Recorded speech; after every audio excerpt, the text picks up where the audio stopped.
बैतूल के बैसदेही में नवयुवक दुर्गा रामलीला मंचन की शुरुआत सन 1947 से प्रारंभ की गई थी। आज भी रामलीला का सफल मंचन नगर के स्थानीय कलाकारों की मदद से किया जा रहा है।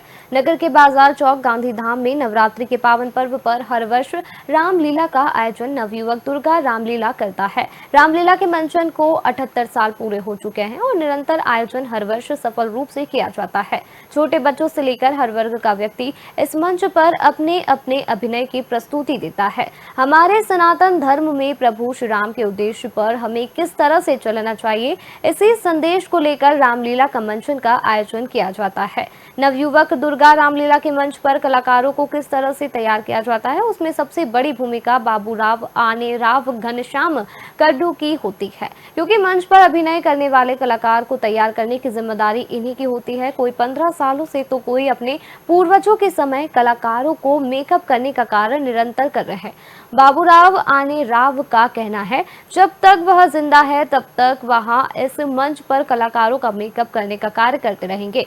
साथ ही उन्होंने कहा, रामलीला में जिस तरह से कलाकारों द्वारा मंचन किया जा रहा है वह बहुत ही खूबसूरत है।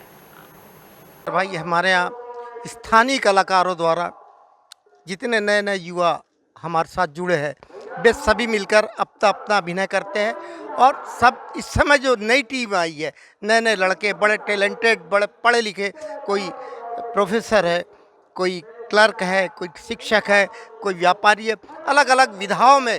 परंतु हम देखते हैं कि संस्कृति को बचाने के लिए आज मेरे साथ हमारी टीम के साथ जो नए लड़के अभिनय कर रहे हैं, इनके अभिनय की प्रशंसा पूरे क्षेत्र में हो रही है।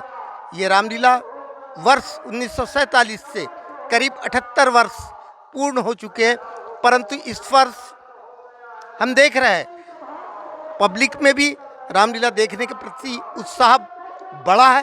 पहले की अपेक्षाकृत हमारे कलाकारों में उत्साह का वर्धन हुआ है।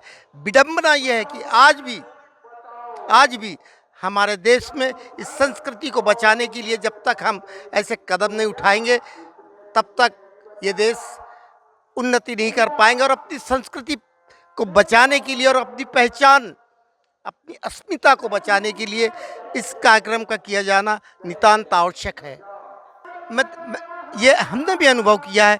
पहले पैसों का अभाव हुआ करता था, अब चूँकि हमारे जितने प्रतिनिधिगण हैं वो हमको खूब सहयोग करते हैं, शहर की जनता सहयोग करती है, व्यापारी सहयोग करते हैं। इनकी सहयोग के कारण हम नए नए टेक्नोलॉजी के माध्यम से LED हुआ, नर्तकी हुई, इनके माध्यम से हम नए नए रूप में प्रस्तुति दे रहे हैं। बुजुर्ग बताते हैं उस समय साधनों का अभाव था। गैस बत्ती में लालटेन के अंदर रामलीला का मंचन हुआ करता था, परंतु अभी हमने दर्शकों के उसको टेस्ट को देखते हुए आधुनिकता लाई है और जिसमें हमने LED, सुंदर साउंड सिस्टम, लाइटिंग, इसकी हमने व्यवस्था की है। और उसमें इस व्यवस्था में हमें नागरिकों का, भैंसदेही के व्यापारियों का और कर्मचारियों का हमें पूरा सहयोग प्रदान होता है। भैया देख रहे हैं इस मंच पर ऐसे कई कलाकार हैं जो 40 से 50 वर्षों से निरंतर अपना अभिनय करते आ रहे हैं। यही लोकल के सभी कलाकार हैं, हमारे पढ़े लिखे युवा साथी भी है, बुजुर्गों का भी इसमें सहयोग रहता है और महिला पात्र भी हमारे यहीं के लोकल के लोग करते हैं, जिससे महिलाओं को भी आनंद आता है, बच्चे बूढ़ों सभी को आनंद आता है कि हमारे क्षेत्र के व्यक्ति, हमारे स्थानीय व्यक्ति इसमें भाग ले रहे हैं, इसलिए उनको देखने में भी आनंद आता है। भैया आगे और क्या कार्यक्रम संचालित होंगे? 10 दिन के रामलीला मंचन के अलावा हमारा मंडल नवयुवक दुर्गा रामलीला मंडल सभी के सहयोग से दशहरा उत्सव का कार्यक्रम भी करता है, जिसमें सुंदर रावण कुंभकर्ण के पुतले का दहन होता है और सुंदर आतिशबाजियों का सहपरिवार लोग जाते हैं सिटी ग्राउंड पर और उसका आनंद लेते हैं। और उसके बाद में हम सभी दर्शकों के, यहाँ के नागरिकों के मनोरंजन का पूरा ख्याल रखते हुए बॉम्बे से ऑर्केस्ट्रा की भी व्यवस्था करते हैं, जो लगभग 8 से 10 वर्षों से चला आ रहा है। नवयुवक दुर्गा रामलीला के मंचन पर 40 वर्षों से शूर्पणखा का अभिनय करने वाले सूरज चौहान हमारे साथ मौजूद है। वो निरंतर शूर्पणखा का अभिनय करते आ रहे हैं पिछले 40 वर्षों से। बात करते हैं सूरज जी, किस तरह से आपको ये अभिनय लगता है शूर्पणखा का और कैसे मन में आया कि शूर्पणखा का अभिनय करना चाहिए? यहाँ के जो बुजुर्गों के द्वारा मुझे अभिनय दिया गया था उसका किरदार निभाते हुए मुझे 40 वर्ष हो गए। और इसी के साथ में मैं माता कौशल्या का भी अभिनय करता हूँ, जिसमें मुझे कम से कम 10 साल का अरसा बीत चुका।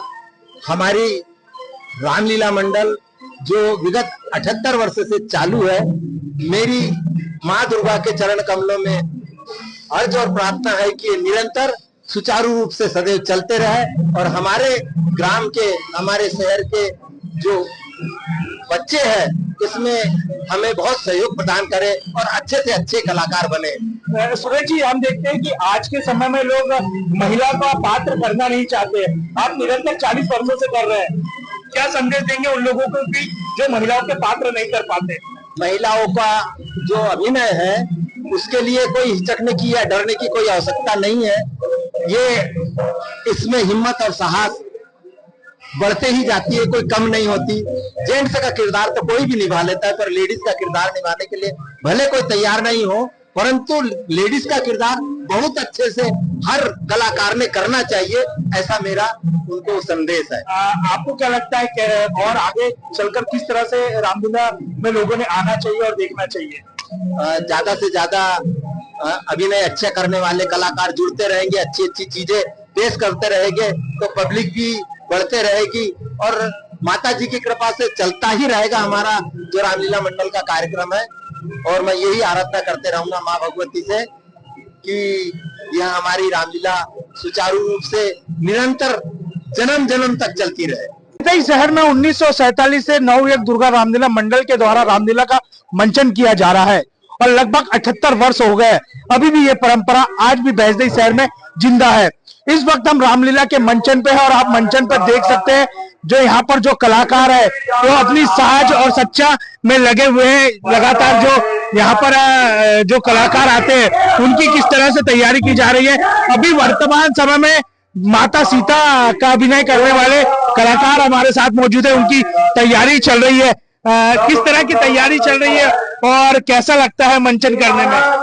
धार्मिक आस्था से जुड़े हैं, इसलिए यह कार्यक्रम करने में हमें बहुत खुशी और बहुत आनंद प्राप्त होता है। 1 साल का इंतजार बर्दाश्त नहीं होता है। माता सीता का अभिनय करते हैं आप मंच पर जाकर, तो किस तरह के भाव होते हैं आपके? एक आदर्श महिला के, एक प्रतिबद्ध धर्म का पालन करने वाली महिला के, और यह शिक्षा सारे संसार में देना चाहता हूँ कि जो छोटे छोटे कपड़े पहन के आते हैं ना, वो हमको देख के कुछ सीखे, ताकि समाज में आदर्श नारी किस तरह से व्यवहार कर सके, ये चीजों को सीखना चाहिए लोगों ने।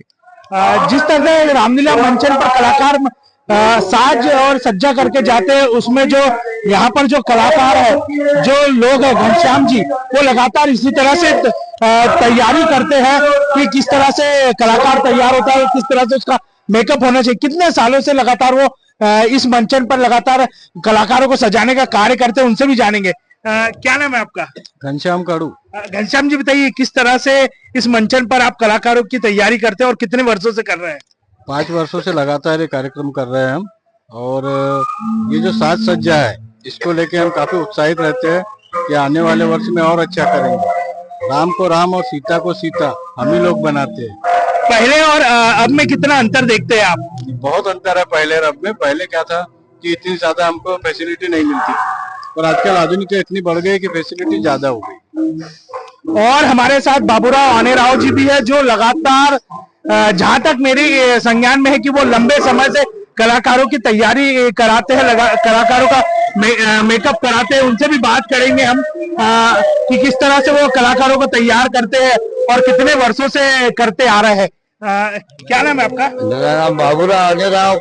बाबूराव जी, बताइए कितने सालों से आप निरंतर रामलीला के मंचन पे कलाकारों की तैयारी कराते आ रहे हैं? मैं करीब 40 वर्षों से यहाँ मेकअप का कार्य कर रहा हूँ। अब आजकल इस समय जो रामलीला में मंचन हो रहा वो बहुत ही सुंदर और अच्छे ढंग से हो रहा है, जो लोगों को, पब्लिक को अपने धार्मिक भावना से, आस्था से जोड़ते हैं।